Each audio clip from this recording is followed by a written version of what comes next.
On August 27, 2006, Comair Flight 5191, a Bombardier regional jet, crashed during takeoff from the Bluegrass Airport in Lexington, Kentucky. Just after 6 a.m., still an hour before sunrise, the crew of the Atlanta-bound flight received a clearance to taxi to runway 22. The taxi route would take them across the arrival end of nearby runway 26. Only 3,500 feet long, runway 26 had no edge lights and was limited to day VFR operations. After pushing back from the gate, the crew taxied the short distance to the threshold of runway 26. But instead of proceeding across 26 and continuing on to runway 22 as their clearance allowed them to do, they held short of the smaller, unlit runway and called for a takeoff clearance.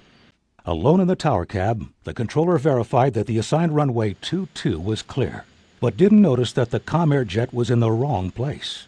He cleared it for takeoff, then turned his attention to other tasks. It was a critical moment. Failing to notice the runway signs and markings that should have tipped them off to their mistake, the pilots lined up on runway 26 and set takeoff power. By the time they realized the problem, it was too late. Struggling to get into the air, the jet ran off the end of the runway at over 130 knots. Of the 50 passengers and crew members on board, only the first officer survived. In the aftermath of the accident, the NTSB pointed to several contributing factors, including the pilot's non-pertinent cockpit conversation during taxi and the controller's failure to monitor the takeoff.